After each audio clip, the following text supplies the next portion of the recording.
चौधरी जी। अध्यक्ष जी, बड़े विस्तार से मैं सारा सुन रही थी।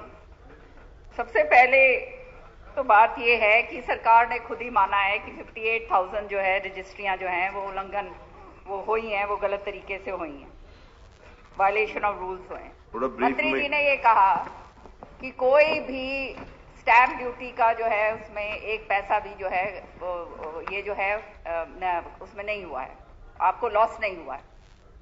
ये सबसे I think this is the most absurd thing. ठीक है, स्टैंप ड्यूटी का लॉस नहीं हुआ होगा, लेकिन जो ये धज्जियां उड़ाई गई हैं 7A की, इस एक्ट की जो धज्जियां उड़ाई गई हैं, जिस तरह से 50,000 अवैध जो हैं प्लॉट, दुकानें, घर और ऐसी ये जो जमीनें जिसके तहत ये रजिस्ट्रियां करवाई गई, आज जो है गरीब आदमी तो बिल्कुल ही वंचित हो गया ना। वो अपना वो कॉलोनाइजर बना के और हो गए पार। जो कोरोना काल के अंदर महामारी में बुरे हाल हो रहे थे, लोग जो है दर बदर की ठोकरें खा रहे थे, बचने की कोशिश कर रहे थे, वहां पे रजिस्ट्रियां धड़ाले के साथ हो रही हैं। ये देखिए आप अध्यक्ष जी, किस तरह से प्लीज अपनी मैं ये पूछ रही हूँ, यही तो मैं बात पूछ रही हूँ। जो जिन ऑफिशियल्स जो हैं उनमें से 6 ऐसे ऑफिशियल्स जिनके ऊपर कार्रवाई करी थी, उनका प्रमोशन दे दिया गया है। ये सही कहा इसने, ये नीरज ने, कि सस्पेंड करके उनको छोड़ दो। सस्पेंड करना तो उनके लिए बहुत अच्छी बात है। वो तो सस्पेंशन का मतलब ये है कि उससे भी मच गए, अपने आराम से घर में मौज करते हैं और उसके बाद जो है फिर दोबारा से उनको लगा दो। तो ये तो सरेआम जो है धड़ाले से जो है ये कार्रवाई हो रही है अध्यक्ष जी, बिल्कुल सरकार के नाक के तले। अध्यक्ष जी, दूसरी बात जो है, पटवारियों के ऊपर जो है सारा का सारा गाज डाल दी। अब ये पटवारियों के ही हिसाब से सारा कुछ ऊपर हो गया क्या? ये तो इतनी बड़ा जो ये रजिस्ट्रियां कोरोना काल के अंदर करी गई हैं, ये जब तक ये तार कहीं तक और जुड़े नहीं है, ये हो ही नहीं सकती थी। सच्चाई की बात ये है अध्यक्ष जी।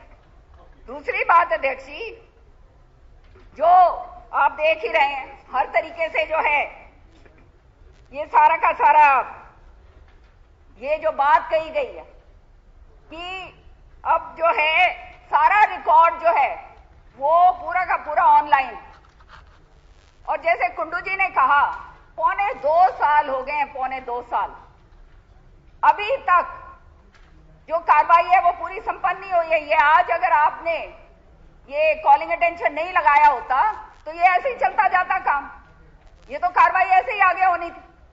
2.25 साल हो गए हैं, सारी हरियाणा देख रहा है ये रजिस्ट्रियां किस तरह से जो करी जा रही हैं। और पीछे जो ये बात कही चौटाला साहब ने, ये भी बिल्कुल सही है कि नीचे नीचे जो है तहसीलदार जो है उनके बोली लगती है। ये हमारे को बताया गया है कि भाई ये यहाँ पे आप आओगे, और खासतौर से ये जो मिलाई वाले जो इलाके हैं, गुड़गांव, फरीदाबाद, इस वाला इलाके के अंदर, वहां ये होता है कि ये कौन किस तरह से जाएगा, सब ये बोलने की बात नहीं है, हम सब जानते हैं। तो अध्यक्ष जी, ये हो क्या रहा है? This is what I want to ask. और ये जो है 2 साल, 2.25 साल हो गए हैं, अभी तक कोई कार्रवाई पूरी नहीं करी गई है। और उसके ऊपर कोरोना काल के अंदर ये जो रजिस्ट्रियां हुई हैं, और जो इतना जबरदस्त, चाहे राजस्व का हमारा नुकसान ना हुआ हो, लेकिन जो रजिस्ट्रियां जो गलत तरीके से करी गई हैं, धज्जियां उड़ा के करी गई हैं, वो वहां पे जो पनप गई हैं सारे के सारे, उनका क्या होगा? उनका उसकी भरपाई कौन करेगा? नंबर। और दूसरी बात अंत में अध्यक्ष जी, ये जो घोटाले हो रहे हैं, घोटाले में घोटाला, घोटाले में घोटाला, आप देख रहे हो नगर परिषद जो है भिवानी के अंदर भी कैसे घोटाले हो रहे हैं। ये तो एक ही बात मैं कहूंगी, अंधेर नगरी चौपट राजा। धन्यवाद मंत्री जी। अध्यक्ष महोदय, पहले माननीय सदस्य नीरज शर्मा जी ने 3 केसेस रखे। पहला केस उनका खुद ही उनने माना कि सबजूडियस है। जब कोई चीज अंडर लिटिगेशन है तो कोर्ट के आदेश के अनुसार जो रजिस्ट्रार होते हैं वो प्रतिबंधित हो जाते हैं कि उस खसरा नंबर और उस डीड के ऊपर कोई एक्शन ना ले। जहां तक उनने बात करी सराय ख्वाजा वाली, आज आपने कागज मेरे को दिए और तुरंत इस पे भी मैं इंक्वायरी मार्क करूंगा कि अगर नो ड्यूज के बिना कोई रजिस्ट्रेशन हुई तो तुरंत उसको हम सस्पेंड भी करेंगे और उसके खिलाफ सख्त एक्शन लेने का भी काम करेंगे।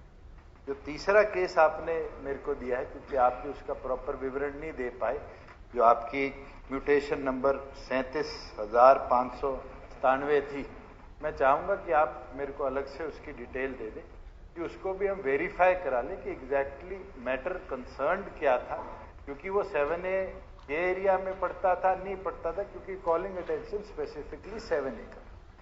मैंने किरण चौधरी जी ने बात करी सदस्य ने कि क्या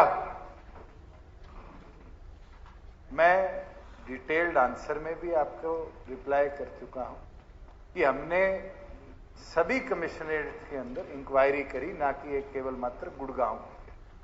और क्या 3 साल की सारी डीड्स का डाटा और उसमें स्पेसिफिकली 7A की हुई और 7A डीड्स के अंदर 7A की परमिशन ली गई नहीं ली गई, माननीय सदस्य तो खुद मंत्री रही है, क्या जी ऑनलाइन डाटा है तो इतना टाइम लगता है क्या ऑनलाइन डाटा में?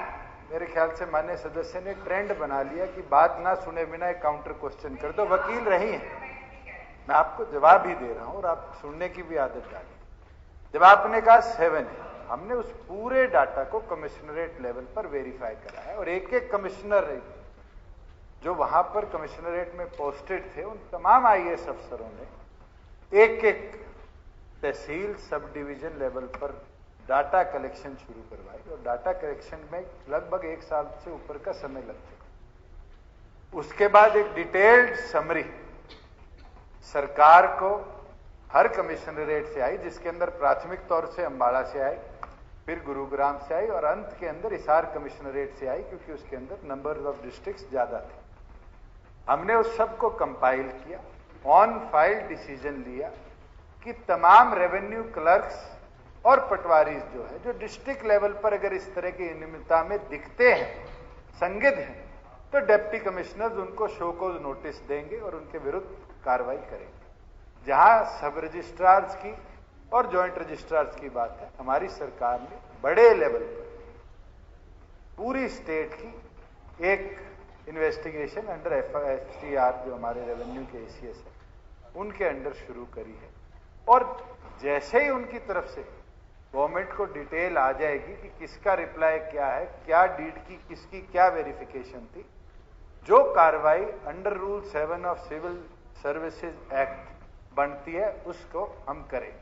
अब बात आती है 7A की। माननीय सदस्य इस तरफ भी बैठी रही हैं, ये 7A कोई दुष्यंत की बनाई हुई तो नहीं है, मनोहर लाल जी की तो बनाई हुई नहीं है, आपकी बनाई हुई भी नहीं है। 1989 से पहले का 1975 का ये एक्ट है और इस सदन में पास हुआ है, जिसके अंदर कंट्रोल्ड एरिया कैसे लागू हो और समय समय अनुसार कंट्रोल्ड एरिया कैसे बढ़ाया जाए, उस पर कार्य हुआ है। अमेंडमेंट भी एक नहीं अनेक हुई है और निरंतर हर अमेंडमेंट पे जिसकी भी गवर्नमेंट रही हो, उनकी सोच यही रही कि हम मशरूमिंग ऑफ कॉलोनाइजेशन को रोकने का काम करें। एक चीज मैं फैक्चुअली आज बोल सकता हूं इस सदन के अंदर, चौटाला साहब जब प्रदेश के मुख्यमंत्री थे, उनने अमेंडमेंट सबसे पहले लाने का काम किया और इसको 1 हेक्टेयर एरिया करने का काम। उसके बाद नेक्स्ट गवर्नमेंट जो आई, उसमें गवर्नमेंट कॉलोनाइजेशन बंद हुई और प्राइवेट कॉलोनाइजेशन शुरू हुई। माननीय सदस्य ने कहा कि कॉलोनाइजेशन रोकी क्यों नहीं जा रही। जो कॉलोनाइजर है वो कॉलोनाइजेशन रोकने की बात कर रहे हैं, इस पे बड़ी पीड़ा होगी। अगर हम प्रदेश के लाइसेंसेस की बात करें और ये डाटा चाहेंगे तो मैं डाटा उपलब्ध करा दूंगा कि किसकी गवर्नमेंट में कितनी कॉलोनियां बसी हैं। वो कॉलोनाइजिंग नहीं, ये क्या मतलब हुआ आपका कहने का? क्या what exactly do you mean by that? मैं तो आपको नहीं, आपने ये बात कही है। I want to ask him on the floor of this house. इन्होंने कहा है जो कॉलोनाइजर्स खुद हैं वो ऐसी बात कर रहे हैं। आप बताइए, इसको विस्तार से बताइए। What are you trying to say? क्या आई एम अ कॉलोनाइजर?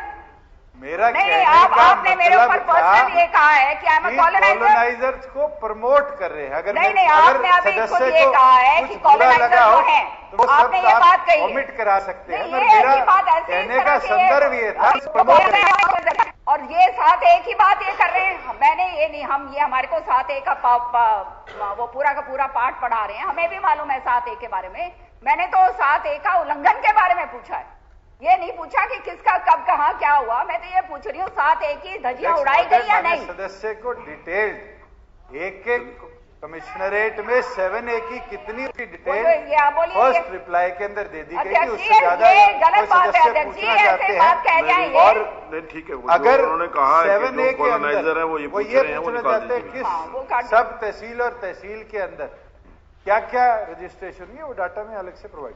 धन्यवाद माननीय सदस्यगण।